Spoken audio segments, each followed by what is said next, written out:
सकाळी पूजा करून दिवसभर महाराज अरण्यात फळं आणि कंदमुळं शोधण्यासाठी जात. संध्याकाळी परत येत. आम्ही सरोवरातून पाणी आणून पर्णकुटी सारवणं, पूजेची तयारी करणं अशी कामे करू लागलो. दिवसामागून दिवस जाऊ लागले. हस्तिनापूरची आठवणही कमी कमी होऊ लागली. हस्तिनापूर सोडून 2 वर्ष झाली होती. महाराज थोडं कृश दिसत लागले. वाढलेल्या दाढीमुळे ते वयाने मोठे दिसू लागले. नेहमीच ते कसल्या तरी गूढ विचारात सापडल्यासारखे वागू लागले. त्यांच्या मनाचा थांग पत्ता लागणं कठीण होतं. जरुरीपेक्षा ते एकही जादा शब्द बोलत नसत. कधी चुकूनही हसत नसत. एके दिवशी एक हरणाचं गोंडस पाडस त्यांच्या पायाजवळ आलं आणि आपल्या खरबरीत जिभेनं त्यांचा पाय चाटू लागलं. मला वाटलं ते त्याला हळूच दूर लोटतील, पण खाली बसून त्यांनी त्याच्या पाठीवरून ममतेनं हात फिरवला आणि त्याला आपल्या कवेत घेऊन त्याचे पटापट मुके घेत ते लहान मुलासारखे मुसमुसू लागले. माझ्या मनात एक अतिशय भयानक विचार येऊन गेला. अति मानसिक त्रासामुळे महाराजांना वेड लागलं की काय? घाबरून मी विचारलं, असं काय करता? माझ्याकडे न पाहताच त्या पिल्लाच्या कातडीवर आपले गाल घाशीत ते म्हणाले, कुंती, कसं सांगू? निपुत्रिकाला जर या लोकातच नाही तर मग स्वर्गलोकात तरी कुठली जागा असेल? त्याच्या मृत्यूबरोबरचं जग त्याला विसरणार नाही काय? मी दिग्विजयी सम्राट नाही तर दैवाच्या दारातला भिकारी आहे. बरोबर माझं नाव अस्त पावेल. त्यासाठी का आपण दुःखी आहात? तसं असेल तर दुर्वास ऋषींच्या मंत्रानं मी आपल्या नावासाठी पुत्र निर्माण करेल. दुर्वास ऋषींनी मला देवहूती मंत्र दिला आहे. महाराजांना मी दुर्वास ऋषींच्या यज्ञयागाची जरूर तेवढीच माहिती दिली. कुंती, या पांडूला अपयशाच्या सगळ्या गर्तेतून सावरण्यासाठीच का तुला विधात्यानं माझी पत्नी केलं आहे? महाराज, लवकर या पर्णकुटीत आपणाला हवा तसा सद्गुणी पुत्र दिसेल. मी तो विषय तेथेच थांबविला. पुढं काही दिवसांनी एका प्रातःकाळी मी आचमनाकरिता पाणी घेतलं आणि डोळे मिटले. मंत्रांचे शब्द माझ्या मनाच्या कुंभात गरगर फिरू लागले. त्यांच्या प्रत्येक उच्चाराबरोबर माझ्या शरीराची जाणीव नष्ट होऊ लागली. मी जगाचा भार सोसणाऱ्या धरतीच्या नावानं स्मरण करून मी यमदेवतेला आवाहन केलं. माझ्या सर्वांगाची एक ज्योत झाली. धरतीतून एक ज्योत आली आणि त्या ज्योतीतून गेली. जाताना तेजाचं संक्रमण करून गेली. मला हळूहळू शरीराची जाणीव होऊ लागली. कंदमुळं आणि फळं खाऊन जगलेला माझा देह थरथरू लागला. मी धाडकन खाली कोसळले. त्या दिवसापासून मी अबोल झाले. मला एकांत आवडू लागला. शांततेची ओढ लागली. कुणीही मोठ्यानं बोललेलं मला खपेना.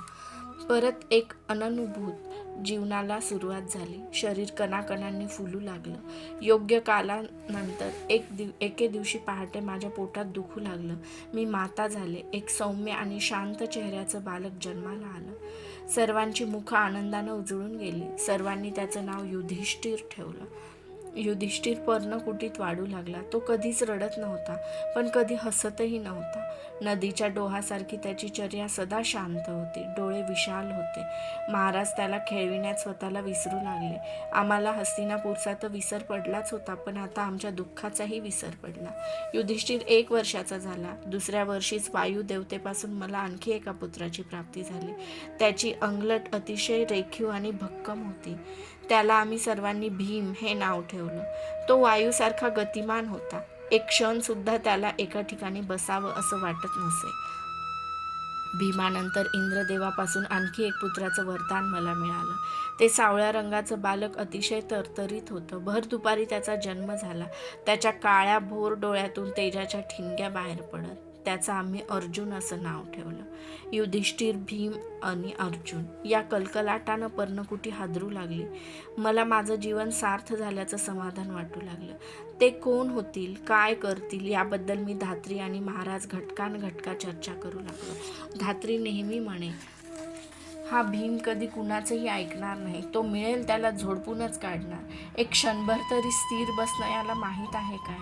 आमचे हे संवाद मात्र एका कोपऱ्यात बसून अबोलपणानं ऐकू लागली.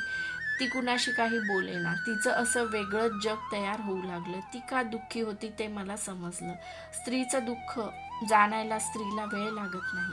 तिला अपत्याची ओढ लागली होती. सरोवराच्या काठी तिला मी एकदा विचारलं, माद्री, तू पुत्रासाठी का दुःखी आहेस? उत्तर देण्याऐवजी मला मिठी मारून ती स्पुंदू लागली.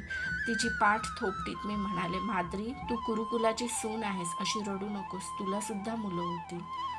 सरोवरातील ओंजळभर पाणी घेत आणि डोळे मिटून मी दुर्वासांचं स्मरण केलं. माद्रीला समोर बसवून मी तिच्या हातावर ते पाणी सोडलं. धडाधड मंत्र म्हणू लागले. भात्यातून बाण बाहेर पडावेत तसं माझं शरीर रिक्त होत आहे असं मला वाटू लागलं. शेवटी सर्व मंत्र म्हणून झाले. मी डोळे उघडले. माद्रीला विचारलं, आता तुला मंत्रांचे शब्द आठवतात का? तिनं हो म्हणून मान डोलावली. मंत्रांचे शब्द आठवण्याचा प्रयत्न मीही करू लागले, पण मला काही आठवेना. स्मृतीच्या सगळ्या कानाकोपऱ्यात मी झाडून पाहिलं, पण कुठूनही मंत्राचा प्रतिसाद येईना. आज कुंतीनं स्वतःची शेवटची शक्तीही दुसऱ्याला अर्पण केली होती. आता ती एक साधी स्त्री होती, एक यत्किंचित स्त्री. मुलं आणि पती हीच तिची संपत्ती होती. कस्तुरी काढून घेतलेल्या मृगीसारखी मी सरोवरावरून पर्णकुटीत आले. माद्रीला पुढं 2 मुलं झाली. त्यांची नावं नकुल आणि सहदेव ठेवण्यात आली. आता पर्णकुटीत 9 माणसं राहू लागली. महाराज, माद्री, मी, धात्री आणि 5 कुमार. हस्तिनापूर सोडून आम्हाला 10 वर्ष झाली होती. पर्वतावरच्या वाऱ्यासारखा काळ धावत होता. या 10 वर्षात कुरुकुलाचं काय झालं, हस्तिनापूरचं काय झालं, आम्हाला त्यापैकी काहीच कळलं नाही. ज्या पर्वतावर आम्ही राहत होतो तो दुर्गम होता. सहसा कुणीही त्या दिशेला कधी अरण्यात प्रवेश करीत नसे. बाहेरच्या गोष्टी म्हणजे आम्हाला स्वप्नातील भूमी होती. हे अरण्य हाच आमचा वाडा होता. इथले निरनिराळे प्राणी हेच आमचे सोबती होते. पक्ष्यांचं संगीत हीच आमची करमणूक होती. आम्ही अरण्यवासी झालो होतो. स्त्री मुलांच्या सहवासात अरण्यात सुद्धा स्वर्ग निर्माण करू शकते आणि आम्ही तर 3 स्त्रिया होतो. आमचा सगळा वेळ मुलांशी खेळण्यात आणि बोबडे बोल ऐकण्यात वा बोलण्यात जाऊ लागला. ते सगळे लहान होते पण समजूतदार होते. एकटा भीम मात्र आम्हाला कधीच आवरत नसे. एखाद्या धिप्पाड हत्तीची पुष्ट सोंड जशी एकसारखी अविरतपणे वळवळत असे तसा तो एकसारखा दुडदुडत राही. एक पळभर सुद्धा तो कधी गप्प बसत नसे. दिवसागणिक त्याचं शरीर बांधेसूद होत जास्तच बाळसेदार दिसू लागलं. ते 5ही कुमार वनगाईचं दूध पीत आणि फळं खात मोठे होत होते. रानाचा वारा होऊन शीळ घालीत त्यांना खेळवू लागला. त्यांच्या कलकलाटानं पर्णकुटी हादरू लागली. धात्रीच्या वडलेल्या म्हाताऱ्या स्त्री हृदयाला सुद्धा प्रेमाची पालवी फुटली. ती सर्वांना घेऊन खेळू लागली. वर निळं आकाश आणि खाली हिरवीगार धरती. अशा वातावरणात ते 5 जीव सागाच्या रोपासारखे मोठे होऊ लागले. मी परत स्वतःच्या भाग्याचा हेवा करू लागले. सौंदर्य, संपत्ती, कीर्ती यापेक्षा स्त्रीला मुलांची ओढ अधिक असते. 2 रेशमी ओठ लुचून तिचं दुग्धपान करू लागले की स्त्रीला जीवन धन्य झाल्याचं समाधान मिळतं. मातृत्व हा स्त्रीचा मोक्ष असतो. आता मी परत सौख्याच्या शिखरावर होते. जीवन म्हणजे सुखदुःखाच्या ऊन पावसाचा खेळ. हे अरण्य हेच आता आमचं राज्य होतं. कुणालाही पायदळी न तुडविता मिळालेलं राज्य. मी या राज्याची महाराणी होते. आमच्या अंगाखांद्यावर मुलं खेळताना पाहून महाराज आपलंही दुःख विसरले. त्या 5 मुलांना खेळवताना त्यांनाही आपला जीव घेण्या शापाचा विसर पडला. ते पूर्वीसारखे हसू लागले, मनमोकळे बोलू लागले. वर्षामागून वर्ष मागं पडत चालली. मुलं मोठी होऊ लागली. अरण्यात निर्भयपणे फिरू लागली. कुठंही ती मिळून जात. त्यांना खेळण्यासाठी शतशृंग पर्वत अपुरा पडू लागला. भीम तर येताना वाघाची पिल्लं त्यांच्या कानांना धरून फरफर ओढीत आणू लागला. माणसाचं जीवन हे आजूबाजूच्या परिस्थितीवर अवलंबून असतं. जसा आणि ज्यांचा सहवास असेल तसं मानवी मन आकार घेतं. लहान मुलं म्हणजे तर अनुकरणप्रिय असतात. आमच्या पश्चात अरण्य त्यांना जे शिकविल तेच त्यांचे संस्कार होते. ते त्या नैसर्गिक संस्कारात मोठे होऊ लागले. आता ते 10-12 वर्षांचे झाले होते. अरण्यातल्या नद्या त्यांना जीवन हे सतत वाहण्यासाठी असतं हे शिकवू लागल्या. साचणाऱ्या जीवनाचं कोंदट डबकं त्यांना माहीत नव्हतं. तिथले उंच उंच कडे त्यांना तुम्हीही असेच उंच उंच व्हा हे शिकवू लागले. वरचं निळं आकाश मन स्वच्छ ठेवण्याचा धडा देऊ लागले. तिथले निरनिराळ्या प्राण्यांना सावली देणारे वृक्ष त्यांना जगासाठी झिजण्याचा संदेश देऊ लागले. पक्षाच्या उंच भराऱ्या त्यांना धाडसाला आव्हान करू लागल्या. ते आम्हाला नेहमी हजारो प्रश्न विचारून भांडावून सोडत. युधिष्ठिर मला विचारी, आई, आकाशाचा हा निळा निळा घुमट पृथ्वीवर कोणी बसविला? त्याला खांब कुठं आहेत? मी त्याला म्हणे, बाळ, पूर्वी सर्व देवांसाठी भगवान शंकरानं समुद्र मंथनातून बाहेर आलेलं विष प्राशन केलं होतं. ते आकाश म्हणजे त्या भगवान शंकरांचा विष पिताना काळा निळा पडलेला कंठच आहे. अर्जुन मला विचारे, आई, वारे जोरात वाहू लागले की सू सू असा आवाज काय येतो? मी म्हणे, अर्जुना, पूर्वी प्रभू रामचंद्र म्हणून एक फार मोठा धनुर्धर होऊन गेला. त्यानं राक्षसांना मारण्यासाठी सोडलेले बाण इतके वेगवान होते की ते कुणालाही थोपविता आले नाहीत. अजूनही त्यांचे काही बाण पृथ्वीभोवती फिरत आहेत. त्यांच्या शेपटांचा हा आवाज आहे. तो विचारात गढून जाईल. भीम मला विचारी, आई, हे डोंगर कसं तयार झालंय? मी त्याला म्हणे, भीमा, प्रभू रामचंद्रांच्या काळी हनुमंत नावाचा एक दिपाड सेनापती होता. तो नेहमीच आकाशातून फिरत असे. पण एकदा त्याला पृथ्वीवर यावं असं वाटलं. पण पृथ्वी म्हणजे नुसती दलदल होती त्यावेळी. या दलदलीत हनुमंतानं पाय ठेवला. त्याचा पाय ज्या ज्या ठिकाणी पडला त्या त्या ठिकाणी खोल दऱ्या तयार झाल्या. बाकीचा भाग फुगून वर आला. तेच हे डोंगर, तेच हे पर्वत. या दलदलीतून चालून चालून हनुमंत कंटाळला. तो आकाशात भरारी घेऊ लागला. त्याच्या पायाला एक मोठं ढेकूळ चिकटून गेलं. तोच तो चंद्र. तो तोंड पसरून सगळं ऐके. मग गाल आणि काखा फुगवून हनुमंत किती मोठा असेल याची कल्पनेनं नक्कल करी. नकुल आणि सहदेव मला विचारित, माते, आकाशात विजा का चमकतात? मी त्यांना उत्तर देई, आकाशात देव दानवांचं युद्ध चालू झालं आहे. त्यात देवानं हातात तळपणारी ही खड्गं आहेत. नकुल स्वतःचे हात फिरून त्यांचे लटके दाटूमुटीचे वार सहदेवावर करी. मुलं असे अनेक प्रश्न मला विचारित. मी काहीही उत्तर दिलं तरी त्यांना चाले. त्यांचं समाधान होई. आमचे दिवस आनंदात जाऊ लागले. तो शतशृंग पर्वत सोडावा असं आम्हाला वाटेना. जिथं मनुष्य वस्ती करतो त्या ठिकाणाशी त्याची श्रद्धा निगडीत होते. त्या जागेबद्दल त्याला एक आगळीच जवळीक वाटू लागते. शतशृंग पर्वत आमचं आता कायमचं निवासस्थान होतं. कुणी सांगावं, कदाचित याच पर्वताच्या घोंगावणाऱ्या वाऱ्यात माझा शेवटचा श्वास मिसळलेला असता. मला त्याबद्दल कधीही खेद वाटत नव्हता. कारण या पर्वतानंच आम्हाला पोसलं होतं. जवळजवळ 1.5 तप आपल्या कुशीत निवारा दिला होता. पण काळ पुरुषासारखा लहरी रंगारी या जगात दुसरा कोणीच नसेल. किती झटपट बदलतो तो जगाचे रंग. क्षणात होत्याचं नव्हतं करतो. पृथ्वीच्या पाठीवर आनंदानं गजबजलेलं नगर तो क्षणात अजगरासारखं गिळतो. मानवानं हजारो वर्ष खपवून तयार केलेली संस्कृती, हा काळ पुरुष लहान मुलानं समुद्राच्या काठी बांधलेला वाळूचा किल्ला, लहर लागताच स्वतःला उधळून लावावा तसा क्षणात उधळून टाकतो. हे जग म्हणजे एक अराजकच नाही का? इथं सुसंगती आणि सुसूत्रता असते कुठं? कोण या सगळ्या घटनांचे फासे टाकतं? कोण हलवितं ही सगळी खेळणी? माणसाचं जीवन तर या अफाट विश्वातील किती क्षुद्र वस्तू. विश्वाच्या निसर्गात उलथापालथ करणाऱ्या काळाला माणसाचं जीवन म्हणजे एक बुडबुडाच वाटत असतो. केव्हाही फोडता येण्यासारखा एक क्षुद्र बुडबुडा. या बुडबुड्याच्या निर्मितीनं जगात काही भर पडलेली नसते आणि फुटण्यानं काही कमतरता पडणार नसते. विश्व हे कायम आहे तसंच असतं. पण या बुडबुड्याच्या फुटण्यानं मानवी जीवनात मात्र काही वेळा जलतरंग निर्माण होतात. कधी ते भयानक असतात. मनाच्या जीवनावरील विश्वास उडवितात. श्रद्धा जाळून टाकतात. जगात देव नावाची शक्ती शिल्लक आहे की नाही असा प्रश्न निर्माण करतात. मन भांबावून जातं. चोहोबाजूंनी आग लागलेल्या वणव्यात सापडलेल्या पाखरासारखं असह्यपणे तडफडू लागतं. माझी एका घटनेनं अशीच अवस्था झाली. एके दिवशी माद्री पाणी आणण्यासाठी सरोवरावर गेली होती. थोड्या वेळानंतर महाराजही नेहमीप्रमाणे अरण्यात गेले. अर्ध्या घटकेतच माद्री परत आली. पण तिच्या काळजी फोडणाऱ्या टाहूनं आणि हृदयविदारक मर्मभेदी हंबरड्यानं मी घाबरून पर्णिकुटी बाहेर आले. तिच्या हातात पाण्याचा घडा नव्हता. आपली छाती पिटीत आणि जिंजा उपटीत ती कशी तरीच वेड्यासारखी ताई ताई असा हंबरडा फोडत वाऱ्याच्या वेगानं धावत येत होती. अंगावरच्या वस्त्राचंही तिला भान नव्हतं. तिच्या पुढं त्यावेळी कुणी जरी आडवं आलं असतं तरी ती त्याच्यावर धाडकन आदळून कोसळली असती. मला काही कळेना. भीतीची एक सनसनीत शिरशिरी माझ्या सर्वांगातून चमकून गेली. काय झालं होतं माद्रीला? पाण्यासाठी तिनं नेलेला घडा काय झाला? 5 कुमार सुरक्षित आहेत की?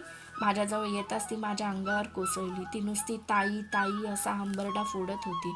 हनुवटी वर करून मी तिला विचारलं, माद्री रडतेस का? घडा काय झाला? घडा फुटला म्हणत तिनं मला घट्ट मिठी मारली. तिचा शोकावेग थोडा आवरलेला दिसताच मी तिला विचारलं, माद्री तू वीर कन्या आहेस, अशी लहान मुलांसारखी रडतेस काय? काय झालं ते नीट सांग. अनिरुद्ध इकडे आहे ना बेटा. मनू इकडे आहे बाळा.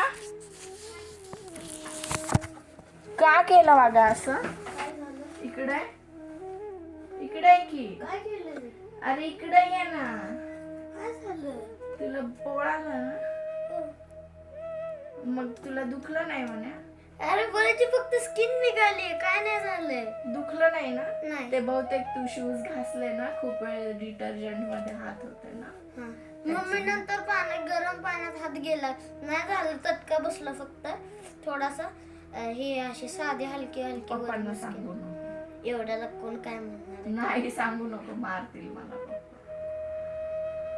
तसं काढू नको ना. अरे खराब झाली स्किन आहे. नको काढू नको. ते तुझं धुतल्यामुळं ते हे झालं. तसंच ओलं हात घेऊन पाय घेऊन यायला लावला पुसायचेच. मी किचन पण घाण केले का ओलं पाय. ठीक आहे, आवर आता पटकन आंघोळ कर.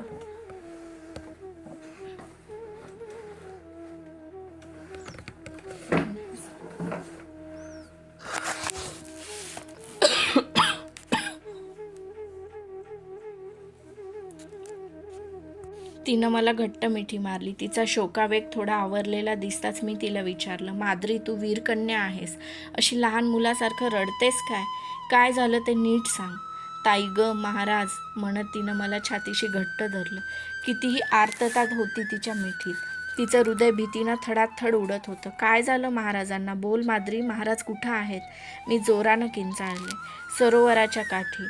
ते शब्द ऐकताच कानात वारं भरल्यासारखी वासरासारखी माझी स्थिती झाली. माद्रीला दूर लोटून मी सरोवराकडे धावू लागले. माद्री माझ्या मागून धावू लागली.